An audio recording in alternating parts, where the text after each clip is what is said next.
So, what could you tell us about aliens? I get that question a lot.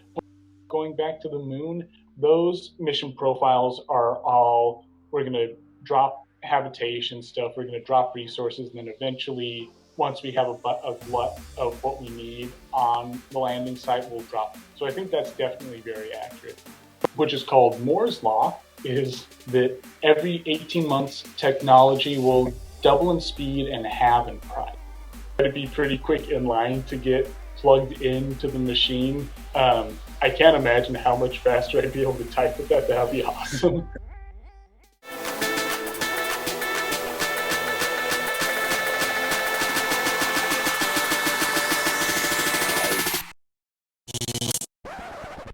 Hi, my name's Sean Haas. I'm the host of Advent of Computing. It's a podcast all about computing history. And so computers are kind of boring to a lot of people, and definitely even to me. I've worked in the industry for years now, and computers are still pretty enigmatic and hard to use.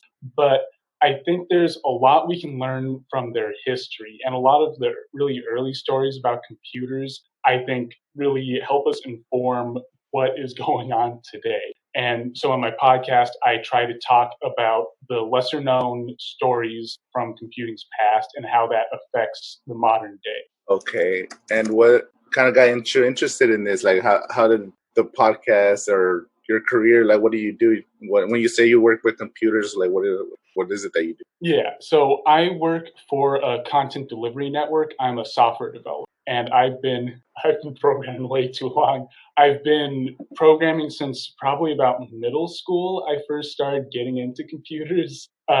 Initially, it was because my dad, he had a CS degree from years back, and so growing up, there was always a computer somewhere in the house. There were always books on pro. So I got into it really early, and I lucked out and in high school got an internship at the same place I'm working now program. Wow, that's and cool. Yeah, I love it. It's one of those rare occasions where the stars align and you just kind of drop into a really good place. But more on the specifics, what I do day to day is I specialize in analytics software. So I write software partly for podcast analytics. So a lot of our clients host podcasts, and I write the software that like figures out how many unique people listen to your show, drops all the robots out of that, and does like as much demographic information as we can from listens, which is kind of a little bit of a touchy thing. So yeah, that's always fun, dealing with trying to do the math while also dealing with government compliancy that's constantly changing. But I also we're an audio CDN, so I write a lot of software for handling audio also. So I've kind of had this back door into the like delivery side of podcasting, and also a little bit of the audio engineering side, which kind of gave me the background to think, oh, hey, if I wanted to, I could start a podcast.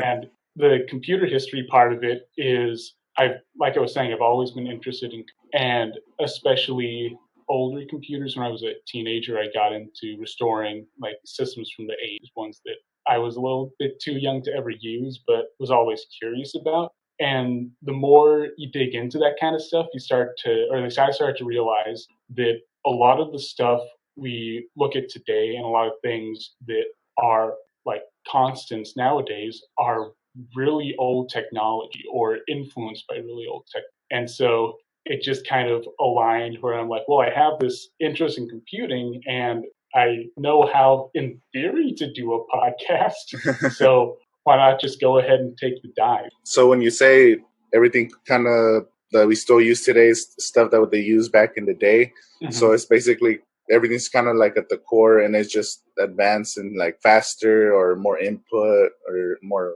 RAM. How's that? So partly yes, a lot of stuff. Like for instance, I'm assuming we're both on PCs or something similar.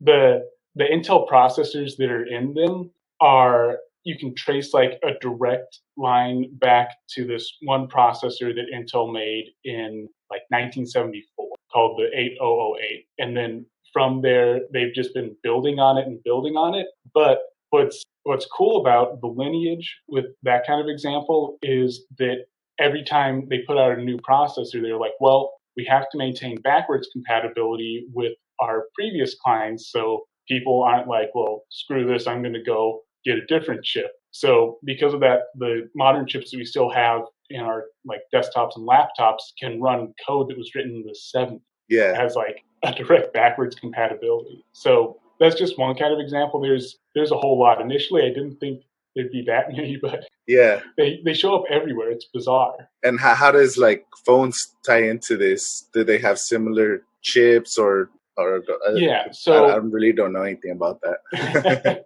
That's great. That's the target audience. So what's interesting with cell phones is they use a different kind of processor than desktop, right? So you've probably heard they use an ARM processor, ARM. And that's kind of a newer technology. Apple makes their own ARM processors, and there's a couple other companies like Snapdragon, and I think Huawei now makes their own chip. But those chips were developed in the 80s, which is another one of those things that's kind of trippy to think about.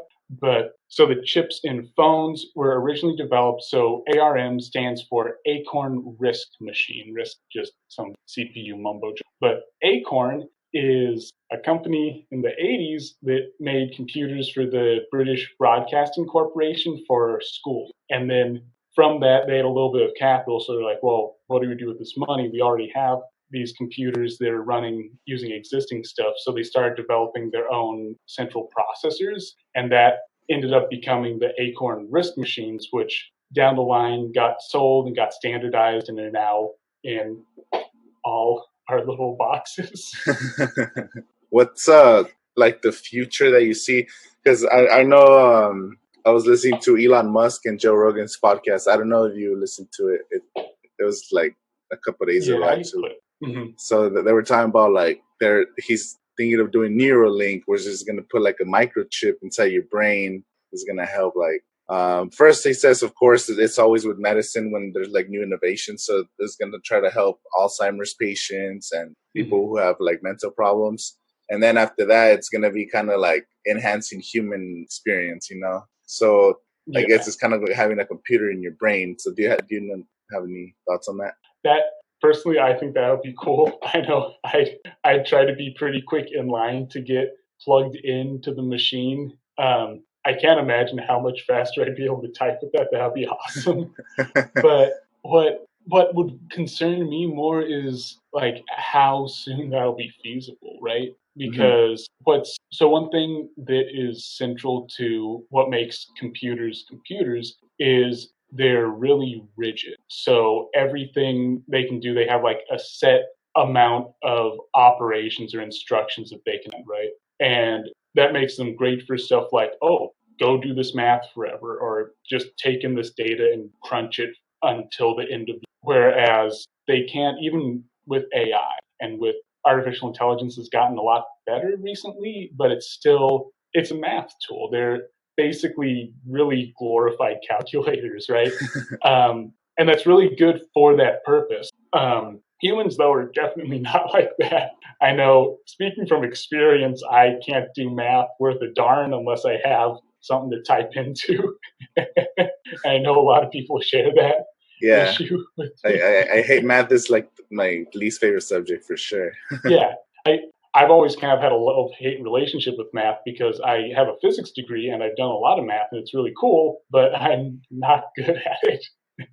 I feel like you would be good at it if you're working with computers all the time. Well, I can just put it into the computer. The computer does that for me. But like the thing is, humans are good at the other side of things. We don't think in like ones and zeros. We're always in shades of gray, right? So I think it would be really good to be able to, like, that's why computers have become so important, is because they are an aid for us. They make our capabilities a little bit better. And if you could make that connection better, I think that'd be great. But it's making that connection there get really difficult, I think. Yeah, I understand what you're saying. Like, plus it's gonna take first. It's gonna be a lot of years of trials, and then like FDA approval. Yeah. Like by the time it's gonna be way down the road. I don't see them. Yeah, and like what happens if there's like a bug in your brain chip? That could be really, really bad. Somebody hacks into it. Yeah, it's like, well, I can't Yeah, think that one thing anymore because then it shorts out a little bit. Yeah, there'll be definitely a lot of problems, but I think I don't know, volunteer or try to get that service right away. So I feel like it's kind of like skepticism, because you always hear like conspiracy theories talking about like they're trying to put a chip in your brain, but yeah, they're then gonna vaccinate you and put chips in you. yeah. So I think that would be really cool if it really helps like you function on a day-to-day basis. And it's like he even said in the podcast that we already have an AI extension of ourselves, which is our phones. Like everyone's addicted to the phone. There's things that we don't memorize because we could just Google right away. We have all the information at our fingertips. So I think we just need to use technology to help us. Yeah, and I think as long as we can find a way to do it safely and balance safety and security with plugging us into chips, I think that'd be really cool. But yeah, I think that's probably going to be a long road. Maybe in our lifetime we could see that. When since you're into like the history of computers, when is like the first time, or if you know about like hacking, like when did people get into hacking and using it for bad things and stuff? That actually has a pretty interesting history. I haven't done an episode on hacking yet. I really need to, but it turns into folklore really quick because a lot of it isn't like recorded very accurately. But I did do an episode a while back on the first computer virus, which is interesting because there were predictions in like the 19 about, well, theoretically, if someone wanted to write software that could spread from computers, you could do that, but you'd have to have all these requirements. You'd have to have like a network, fast enough computers, and you'd have to have some read. And then in the like 40s, I want to say, might have been a little bit 30. There's actually the first virus was described and called a virus in a sci-fi short story. Sci-fi short story. Yeah, it's this story called The Scarred Man, and the actual writing's kind of atrocious. It's very tropey. It's about this mysterious drifter in some futuristic station in Antarctica trying to escape the cyber police because he wrote a program called Virus that spread from computer to computer and stole resources from them.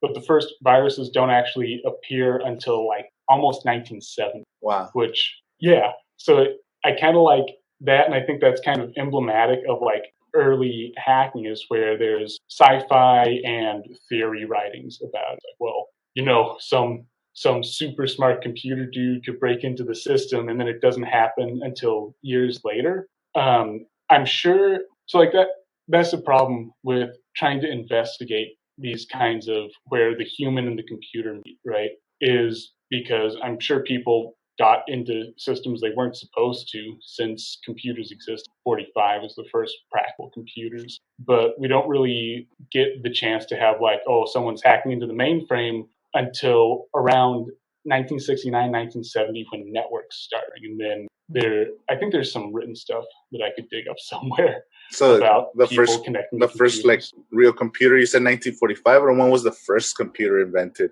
Yeah, so that's also something that is surprisingly hotly contested. The first thing that looks like a computer to us is the Harvard Mark II, which was invented in 1945, and it was at, I think, the very, very end of World War II. It was used for some of the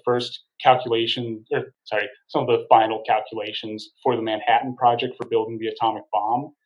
And that looks like a computer today, or I'd say that's the first computer because it's electric, it's digital, so it only works in ones and zeros. And, it has very similar components to computers. It's all back switch are. They're basically electronic switches where you can control if they're on or off and use that to build up logic gates. So a lot of times people say that's the first electric digital computer. I'd say it's the first real computer, or at least first one that we can like look at and glean information that's directly related to today from.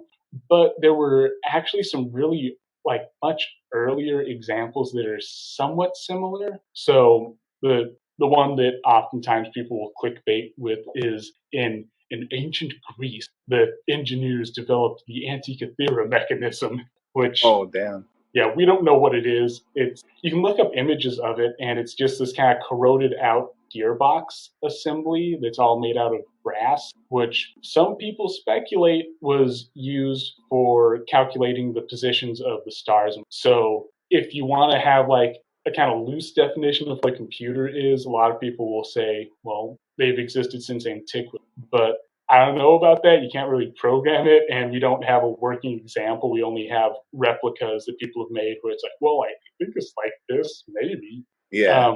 The other one that comes up a lot, though, is in the late 1800s, the differential engine and differential analyzer, or sorry, differential engine and analytical.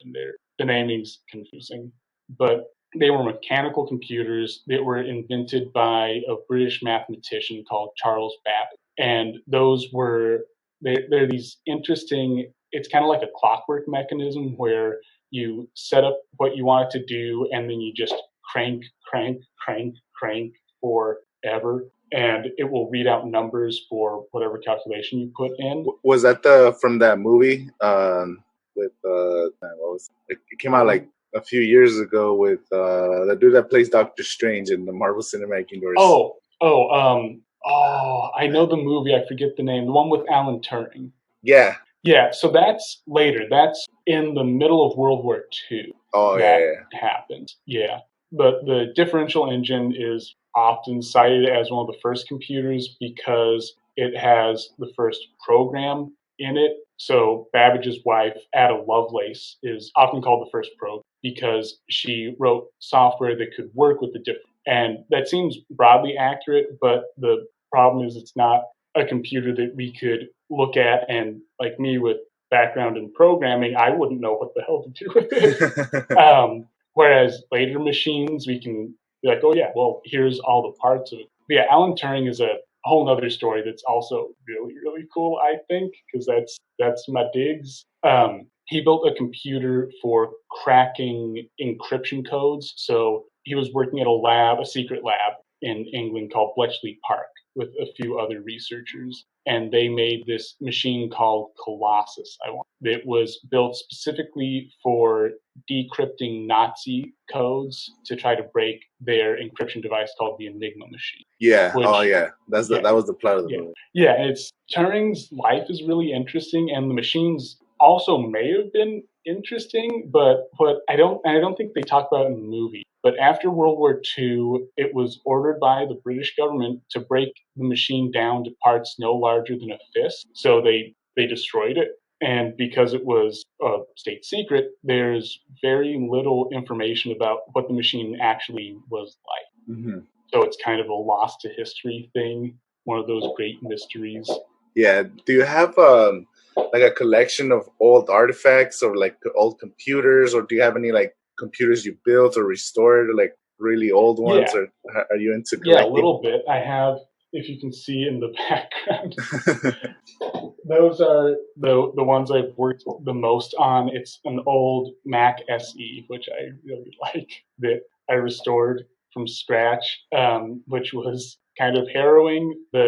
So what can happen with computers from the 80s is they have a lot of capacity, specifically for driving the old tube monitors. And over time, those degrade because they used cheap capacitors, so they pop, which is bad because they're full of like oily fluid that gets everywhere and shorts stuff out. Mm-hmm. So that one, the actual driver circuit that runs the little display was dead. So I had to get another broken Macintosh and kind of cobble them together to make it work. Are you more into Apple or like Mac? Or I mean, Apple or PC? Like, I'm probably more into PC. So I was saying, when I was growing up, my dad always had a computer around, and he was a PC, and so I really cut my teeth with PCs, and that's kind of stayed around as my main focus. Apple interests me a lot.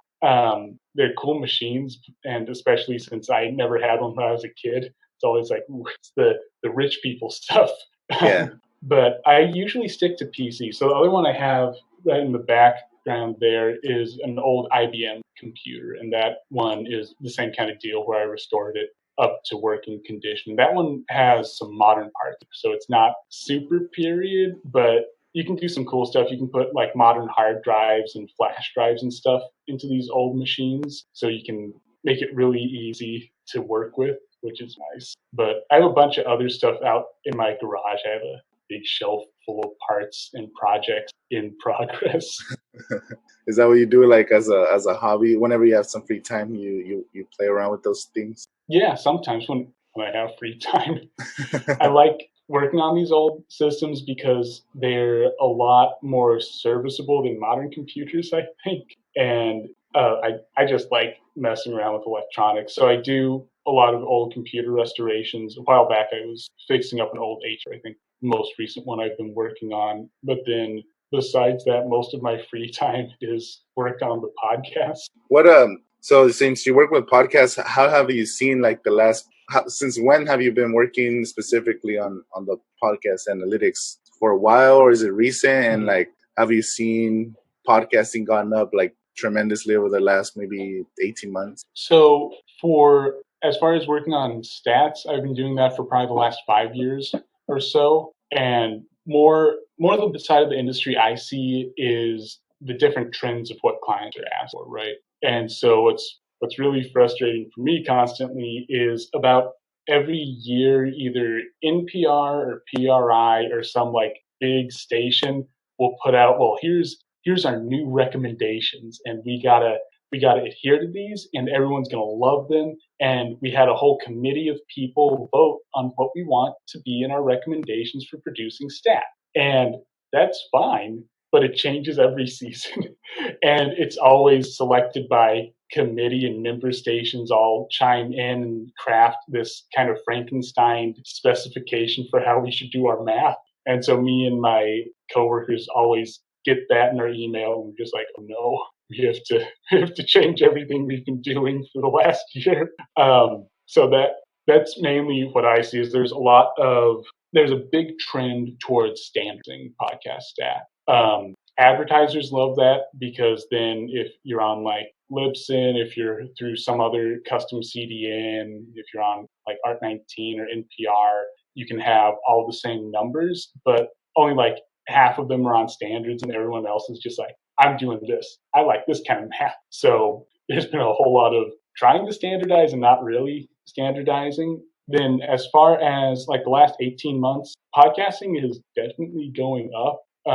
We've been getting a whole lot at my job, a whole lot more clients that are interested in podcasts. And so we mainly service like radio stations and sports teams and bigger enterprise clients. Yeah. And a lot of them that haven't had podcasts have started shifting towards, well, I really want a podcast now. That seems like the way to go, because radio's a little more antiquated these days. So it's more like there's an increase in numbers because more people that are bigger are hopping in. And like we see that with a bunch of podcasts that have been showing up in the last 18 months, maybe 2 years, that are, for me at least as a little guy, I'm always like, oh no, I can't compete with that. But I think it's primarily good because it's getting more eyes on the field. Yeah, I think celebrities, they're starting to jump on even in other social medias too. So they kind of realize like the attention that these people are getting. Like they already have a big following. Might as well just go into podcasting, go into posting TikToks and stuff. But I think for me personally, somebody put it this way: like everybody that you know has Instagram and Facebook, but how many people do you know that have a podcast? Kind of something like that. So I was like, it's still kind of like an early platform because a lot of people still don't listen to it. And plus, you're going to have a whole new generation of little kids who are going to be more open to consuming content versus older generations who are not going to download the app and find podcasts that they like. So the future is there for podcasting. Well, it seems to me like a lot of it is, like I was saying, it's kind of replacing radio in a lot of ways. And I know that at least as far as what I've been hearing, I keep seeing there's all the daily shows that seem to be becoming more popular, and like the little short segment daily kind of content that's being put out, which to me seems a lot like radio, or other things like, what is it? Radio Rental. Have you listened to that podcast yet? No, what is that?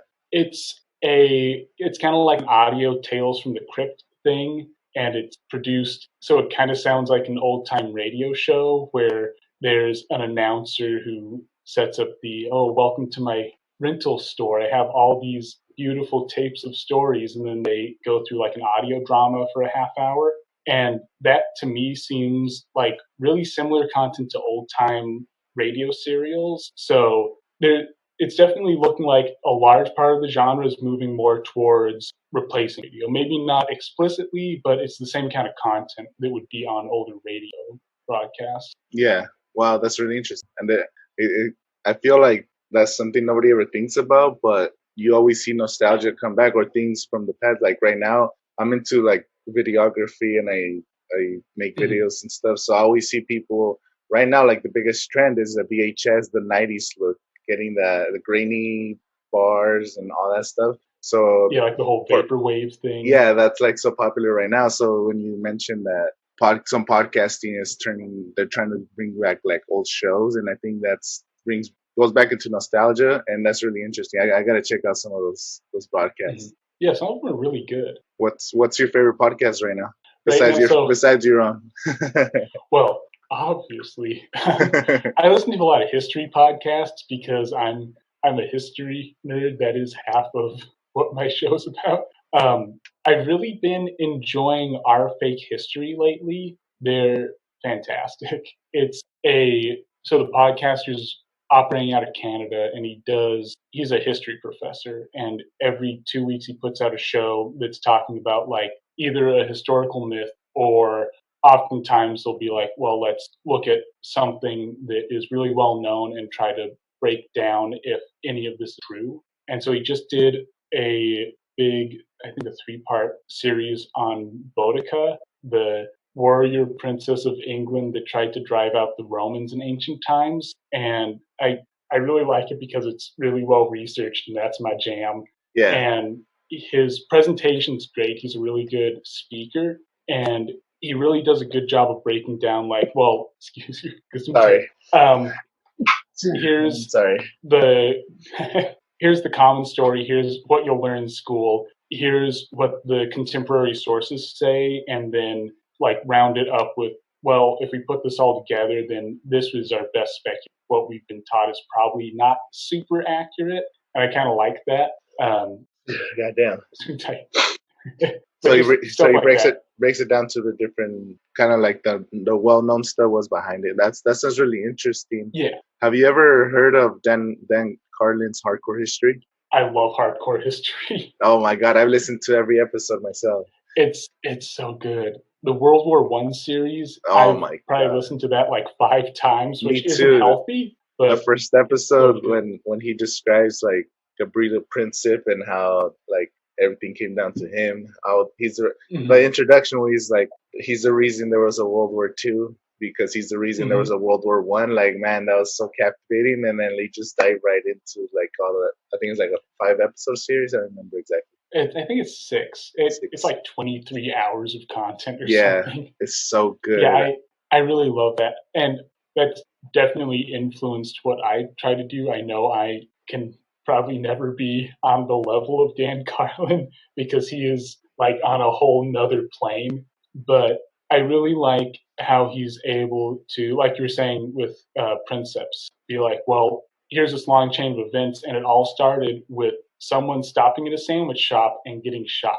And I just really like that idea of these little pivotal moments that are almost just by happenstance, everything lines up, and then it just triggers the domino effect. And so I kind of try to look for those kind of stories for my own show. It's definitely a lot more niche and nerdy. Not everyone's affected by the history of web links. Yeah. But it's the same kind of feel, or at least that's what I go for. I feel like you could tie something into that. Like you could probably do an episode of how, I don't know, something that I guess cell phones, it would be that everybody, maybe the processor or the time that something led to the smartphone or something. I feel like an episode like that would be something that everyone's related. Yeah, and there's a lot of stuff that goes into that kind of technology. The last episode I put out last week is about something kind of related. It's PCM audio, pulse code modulation, which is how we're communicating right now. It's the technical like specification for how analog audio that goes into a microphone gets turned into digital data. And that's kind of like the idea of a little event going on until it creates today, because PCM today is used for everything. So this video chat, the audio part's all PCM.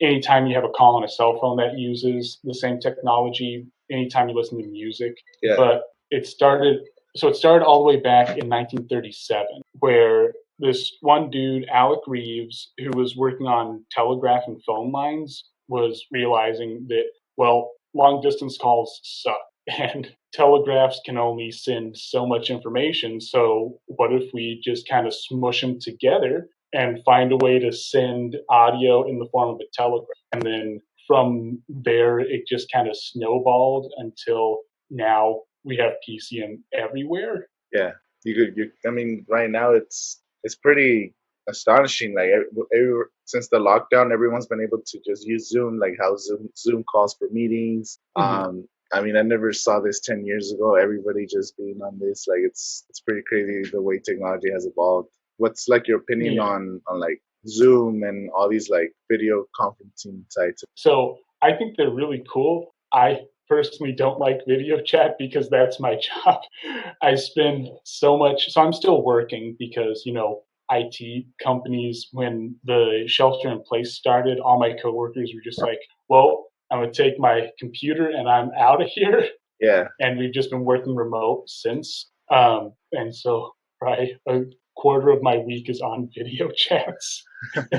But the technology is really important, I think, especially now. And most of them are kind of touch and go. I know we use Skype a lot at work, and it crashes all the time. So every meeting, there's invariably like 10 minutes wasted because, like, well, Skype crashed, and then my computer crashed. I'll log back in a minute. Yeah. And they get in, and someone else crashes. But it's definitely come a long way. I remember when I was like, even in high school, video chat wasn't really as feasible as it is now. And like you were saying, in the last 10 years, it's become really good. Something that I kind of like to think about is, I remember in probably school, when I was a kid, I always remember people talking about like, oh, the future with video phones. And that was always a big deal. And I remember seeing like renders or drawings of, oh yeah, you'll have your telephone. It'll have a little screen and a camera, and you'll still have like a handset, and you'll still have to pick up the handset and talk and look at the camera.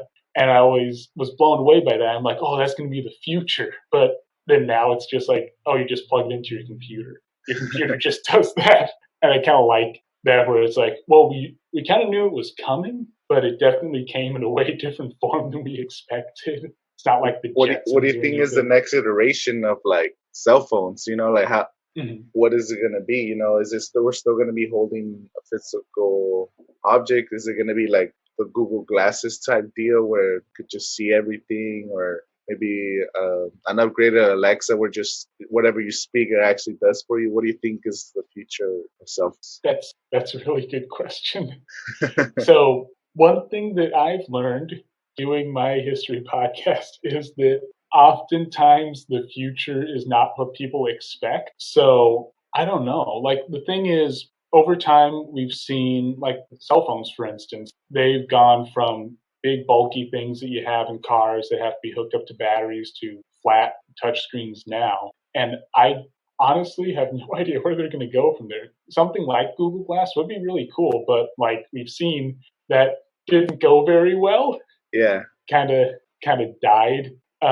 So I really don't know. I definitely would like some kind of AR thing, maybe contact lenses with screens in them. That would be pretty dope. But who knows? Like, the thing is, we're like the video chat, how I was saying, we were expecting it to come as like a phone that has a camera in it. And we're really locked in on, well, this is a phone. It's a little square thing. Maybe you'll get smaller. Maybe you'll get bigger. Maybe it'll fold. So I don't know. I think whatever the next step is for that kind of telecom, it has to be something we don't, because it's not, we're kind of stuck in our own expectations right now. And whenever something happens, it's going to be a big shift. It has to be. That's true.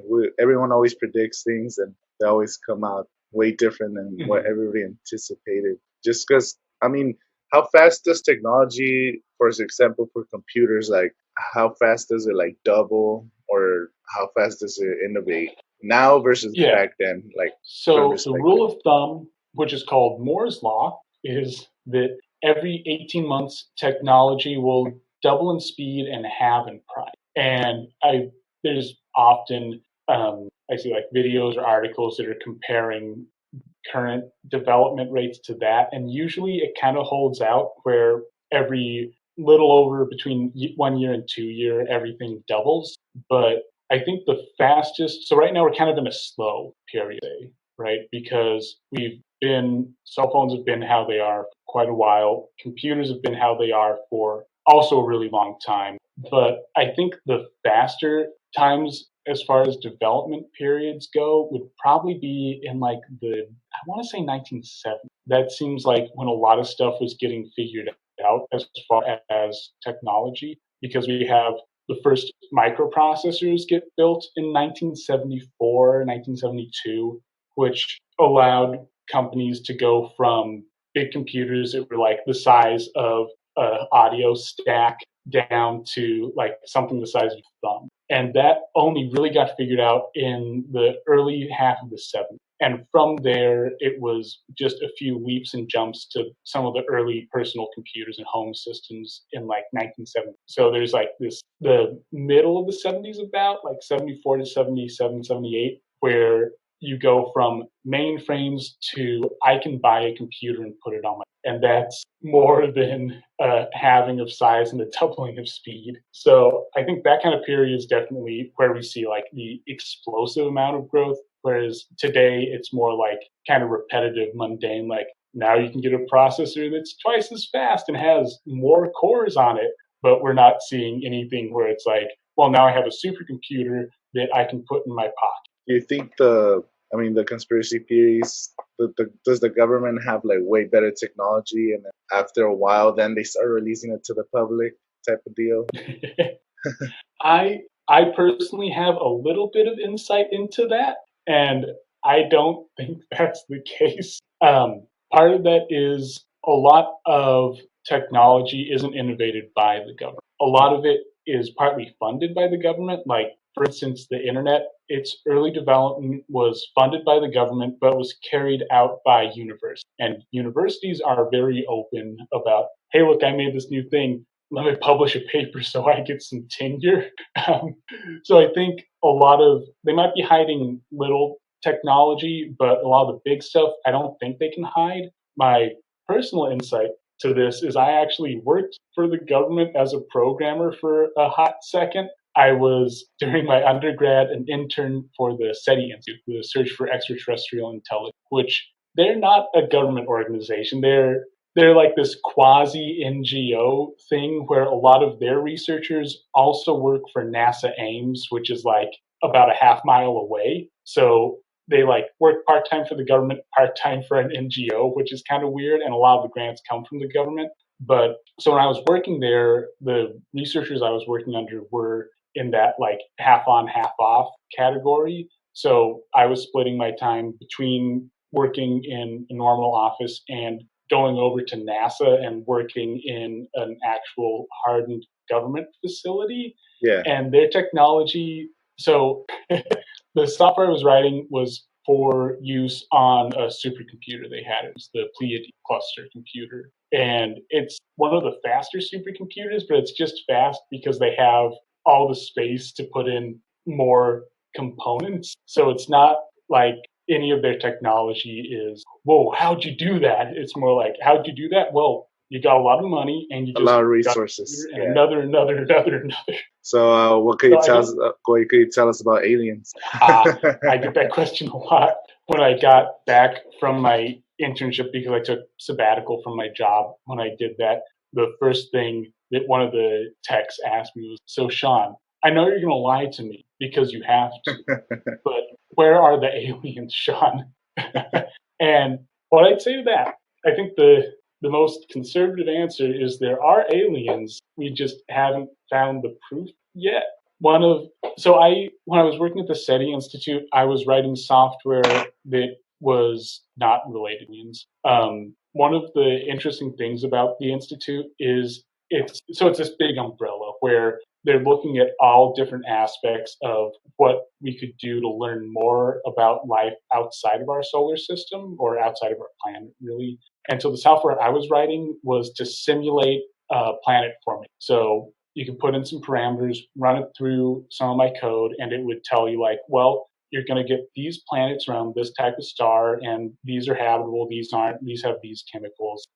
So I never worked directly on like, the dishes and detecting alien signals, but my roommate at the time did. And I can tell you from that I think it comes down to we have the signal. The signal is somewhere we have like petabytes of data from these radio dishes, but we don't have all the resources or all the proper software to go through it. So there's some servers in Mountain View that have more information than a human could ever look through in their lifetime, and it's just waiting to be churned through by programs. So I think if once we do find aliens, it's a win, not if. It's going to be something that we'll have a signal from like maybe the 90s, maybe the thousands that has just been sitting in a box somewhere waiting to get processed. And eventually it'll get run through and we'll be like, oh man, we could have known about this years ago. Also, they're just sitting on this much data then that they've been collecting over the years? Yeah, and they're sitting on it just because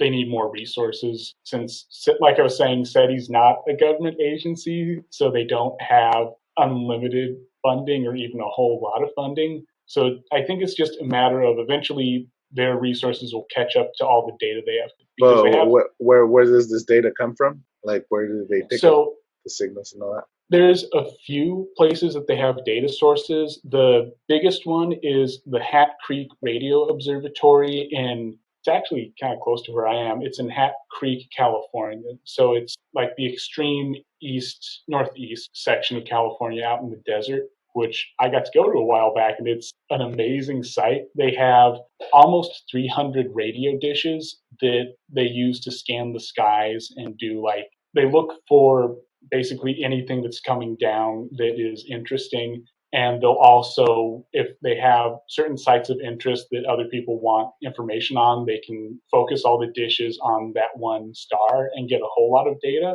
So that's one of their big sources. And so with the radio band, they're specifically looking for a radio signal that is repeating or appears to be so like a beat or something that seems non-natural. So we have these libraries of natural radio sources where we know, well, like there's a talk show signal, there's radio that a star just makes because of how stars work, there's just background noise. And so we kind of subtract that out and eventually look for patterns that show up. And so that's the biggest data source. When I was working at SETI, the new project, the big exciting thing is optical SETI, so all the dishes are for radio. Optical, though, it's not like looking out with telescopes. They're making these detectors, which I don't understand how they work.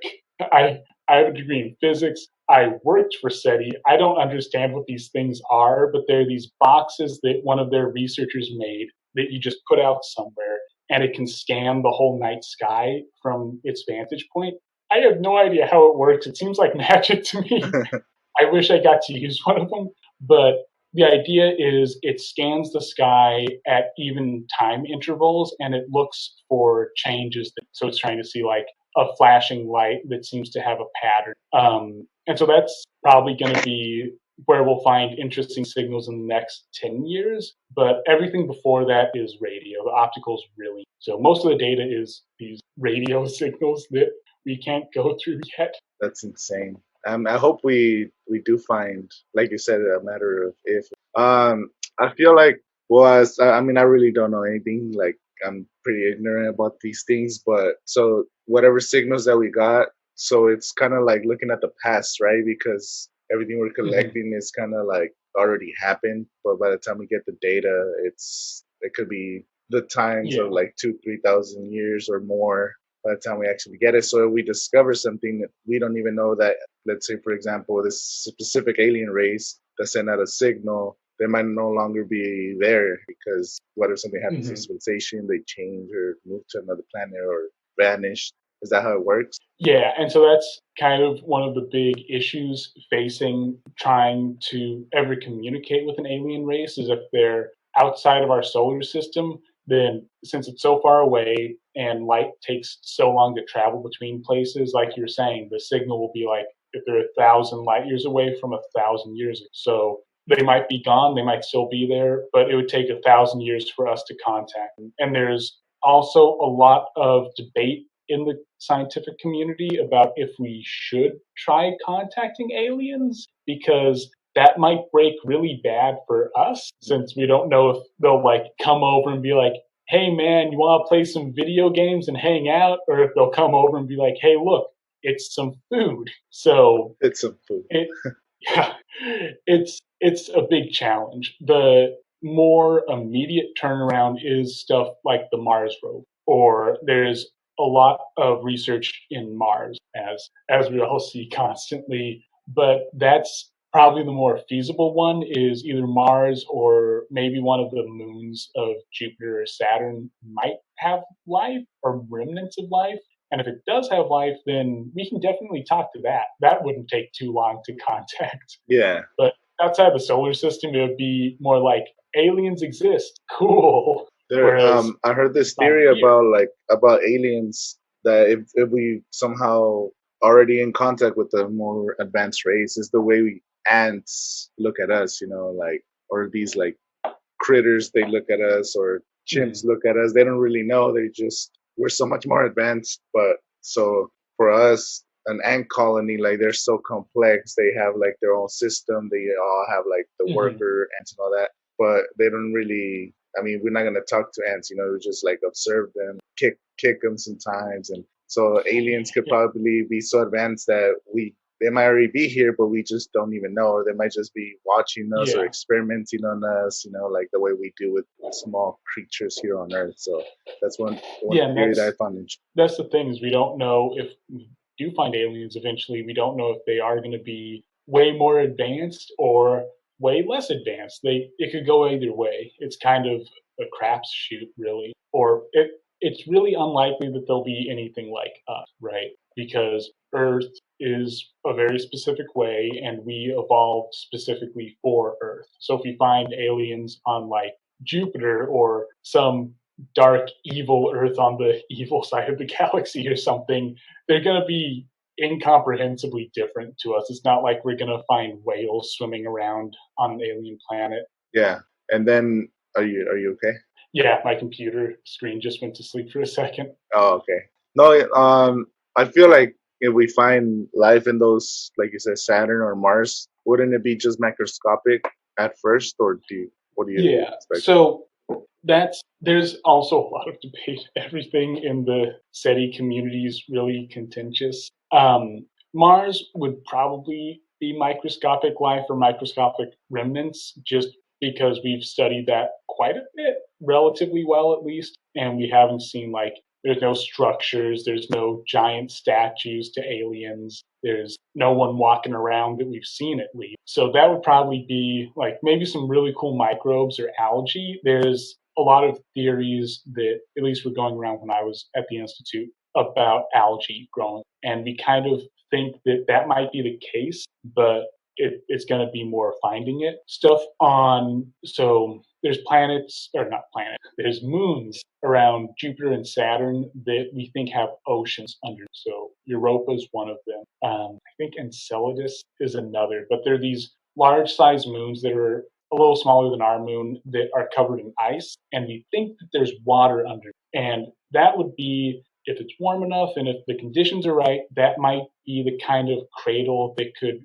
brew more advanced life, because if it's warm enough and there's water and we know water is important, it might have like the equivalent of alien fish. There might be more than microbes there, but probably the more safe view is if we find anything in our solar system, it's going to be little microbes, which is still really cool, but it's not as cool as like, well, I went fishing on Mars and I got this big thing.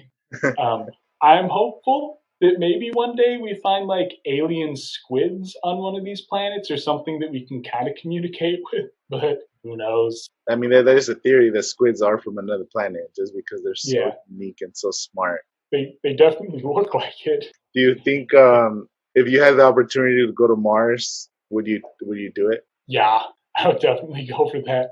That, as far as I'm concerned, that would be the biggest adventure a human's ever had. So I don't think I'd be in a position to say no to that. It would probably suck in the short term, because you have to stop your whole life and get in a can and go fly off. But I think it's the kind of opportunity that if I got it, which probably won't, but if I did, that would be a really amazing trip. But what if it's a one-way trip? Like you're guaranteed to go there, but there's no guarantee that you're ever gonna come back. Like you could not saying like you're gonna Yeah. pass away or nothing, but like the settlement there, you'll become part of the first settlers, the first colony. I think that's still worth it. It would just, for someone like me who is a bit of a space nerd, I think, like I was saying, it would be the greatest adventure possible. So it would be hard to do that for sure. It would be a really difficult trip, but I'd go for it. I think that would be really worthwhile. I feel like I would want to go, but then it's like, man, you leave everything behind. But I mean, I don't know.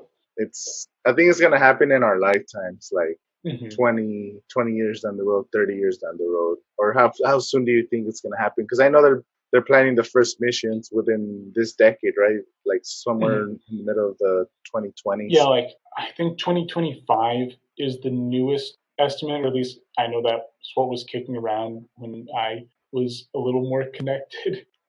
There is a whole lot of work going into getting people. So if it's not 2025, then I assume 2030, like early 2030s, we should have at least something approaching the Apollo kind of missions going on.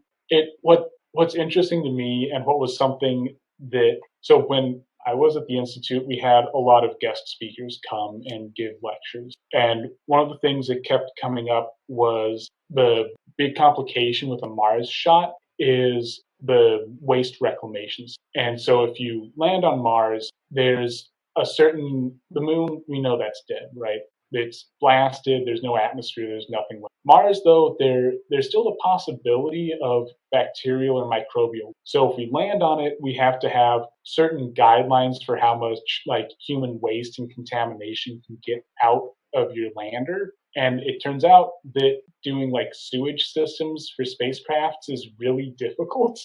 Whereas like with the space station, you can just spew a bunch of that stuff out and you're fine. It just goes out into space. But on Mars, if you let microbes out, then those might contaminate the site. So one of the big deals that a lot of researchers at Ames were dealing with was how do we deal with this literal shit without contaminating a possible alien planet? But And I don't know if they've solved contamination is just part of the process. Like I think, even if you're just as careful as you are, like just being like coughing, talking, or touching things, right? Yeah. Like it's just eventually gonna happen. Yeah, there's a huge risk to that. And the problem is, or for the standpoint of people going to Mars, the problem is we don't want to destroy anything that might be there or introduce something that might make it look like life has. And so it just kind of becomes difficult because it's a really special place and we want to preserve it. It's kind of like a national park, right? Where you're supposed to leave no trace. It's that kind of thing, but instead of hikers, it's scientists. So they got to be extra careful about that. It's like leave no trace at all. Oh, so you were saying is like if we introduce our microbes and then they get into Mars or over time, you don't want them to discover it and feel like, oh, it's an alien, but the whole time it was humans who brought that in, right? Yeah. That's one of the big concerns is if you're landing on Mars and let's say some bacteria gets out of whatever situation it was in and starts growing on Mars, then later on down the line, maybe that mission, maybe next year, they get a sample and they go, oh, there's life in here and it looks really similar to life on Earth. And that could get out of control very quickly. And it would invalidate a lot of research. I feel like that would take that into consideration, though, just because, like, I think it's impossible to contain all the bacteria and all the microorganisms. I know. And that's the problem. I mean, I'm speaking way out of my field here, but I'm just saying. It's all right. Okay. Yeah, so there are expectations for a certain amount of contamination, but it's always trying to minimize, Do you think there is life on Mars, like, from your personal opinion? I think so. Like we've been saying, it's not going to be walking around on two legs or anything, but I think there's definitely some evidence that there's algae on Mars. There's one thing that I learned working with NASA is that there's a large mountain of evidence that there's something going on there that's not purely geologic. And there's there's water flows that they find from around the poles. There's the ice caps. There's what appear to be blooms. There's these interesting pictures of the ice caps on Mars in summer, or Mars, where there's this green rim around the ice. And that could be algae. We don't know that because we haven't gotten a sample of whatever that is. But I think it's just a matter of time until we find some kind of single-celled or really simple life form. Did you ever read the book or see the movie about Mars? What was it called? The Martian? The Martian. I don't know. I was blinking. Yeah, The Martian. Yeah, I saw the film when it came out. I liked it. It was pretty good. There was some stuff that was alright about it, but I know like a lot of the scientific community, they really like the book more or book and movie because it was made by somebody that took into account like how we will actually go to Mars and actually like based on science on how things would work and how the waste was collected, and a botanist would go there, like all the specialty scientists that would go to try to kind of stay alive too between missions and all that stuff. So I think it was pretty interesting the way they were able to first they created kind of this, I guess, like this station. And then after that, they would send like the people, and then they would send a separate ship with the resources because it was too much for one cargo. So then they would have the resources, and then they would send another one. How do you think? What do you think about that? That seems accurate from my limited experience with rocket science, since I'm a computational science dude. A lot of the mission profiles I've seen have been you do multiple drops and then eventually drop humans. And I know the moon missions that have been kind of in the works recently, since I think 2015 or something, they've been talking about going back to the moon. Those mission profiles are all, we're going to drop habitation stuff, we're going to drop resources, and then eventually, once we have a glut of what we need on the landing site, we'll drop. So I think that's definitely very accurate. I really liked The Martian. I thought it was a great film, and it seemed loosely realistic. There's definitely some scenes like where the dude punctures his spacesuit to get a little bit of a lift out of the gas escaping. That doesn't seem good. And from what I've read, the soil on Mars, you could probably grow it, but some of the dust particles would kill you. So a little loosey-goosey, but overall, I really liked it. It seemed relatively accurate. Yeah, no, it was a pretty good movie. Nothing too. It was kind of like, I guess, like they said, it made it a little realistic. So compared to other alien or space films that just take just so much liberties and it makes no sense. For but sure. Just more an entertainment value. Okay, Sean. So last thing before we wrap up, because we're pretty much at over an hour, I think, or about an hour already. All right. Last thing you want to say, and also like plug in where people could find your podcast or your social media links or anything, just let them. Yeah, for sure. If you want to listen to my podcast, it's Advent of Computing. Website's just adventofcomputing.com. We're on Twitter. I think I'm just on Twitter. I'm at Advent of Comp on Twitter, and reach out if you want to listen to the show. We're on every podcast, everything now. So yeah, give me a listen if you like computers. Well, thank you for coming on the podcast, and definitely, you're super interesting. You know so much. Yeah, about great to computers. talk to you, man. I felt pretty dumb listening to you the whole time. Nah, it's just exposure to all of this stuff. It's cool. Like, I definitely want to have a conversation with you sometime in the future. And where are you in California? Like, with northern or southern California? Northern, yeah, extreme northern. Extreme northern. Yeah, up in Humboldt County.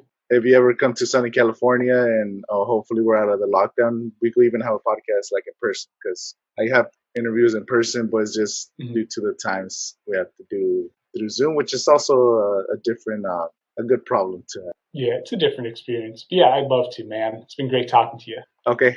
Thank you.